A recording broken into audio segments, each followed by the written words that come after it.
Hi there, and welcome to another Photoshop lesson. This time we're looking at an artist, Bobby Neel.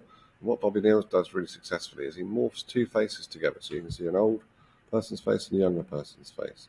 Could be someone in the same family, could be the same person with different photographs. He's done different versions here.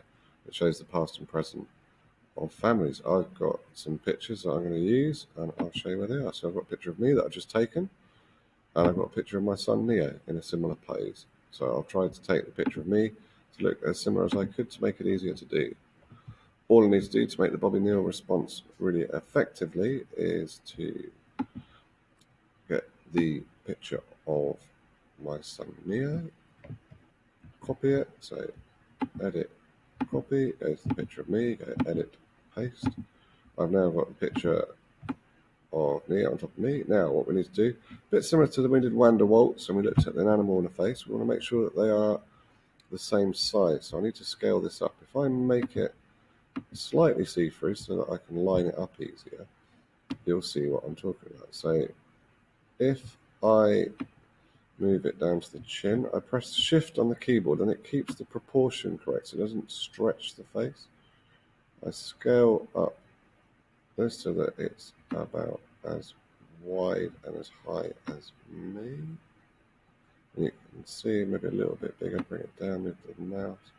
A bit bigger still, move it around, it's going to look really odd in a minute. I might need to twist it ever so slightly. Press enter, and now twist it ever so slightly, get that eye lined up with the other eye. Make the chin a little bit bigger. You just imagine me with hair now, can't you? I think the nose is pretty much there. Press enter. Okay. So now I'm going to make it back to being not see-through. And then to create the effect, I think I will try this time if I use the lasso tool and I draw an edge down here like that, halfway through the nose, the mouth, or sort of jaggedy lines if I've ripped the picture in half across to there. Now you see what's happened is taking it back to the beginning. I didn't want to do that, so I'm going to draw it again this time. Hopefully I'll remember to make sure I take it to the corner, all the way back to the top and all the way back across here, and then you'll see that I've got this nice section here. Now, we've got options here. We can decide whether we want to use this side of the face or the other side of the face. So first of all, I'm going to copy that. I'm going to go edit, copy, edit, paste, and you'll see that I have that section. And if I hide this and then I move that, you can see, use the move tool to move stuff. If I move it back, you can see I have that section, which is quite a nice combination. And so I'll save that one, file, save as Bobby Neel response 1. And it's always a good idea to experiment with different versions of your art. It's not just doing one.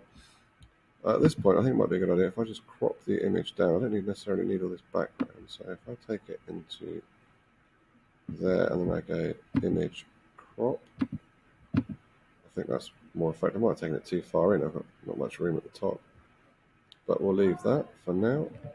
I'm going to go back actually. I'm not happy with that crop. I'm going to take it back to this stage where we have the flashing line. I'm going to go forward, Control Alt Z. I'm going to open the eye on this. Now this time I'm going to use the other side of the face.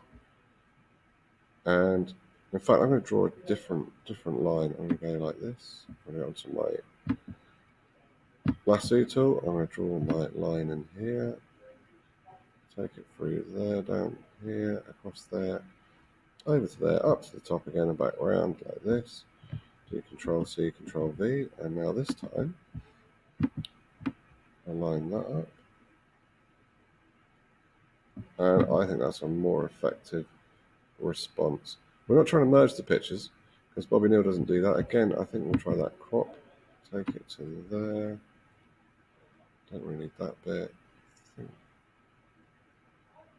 We could actually go one step further and remove the background, which we may do later on. So I'm going to go image and crop. I know you can see that one.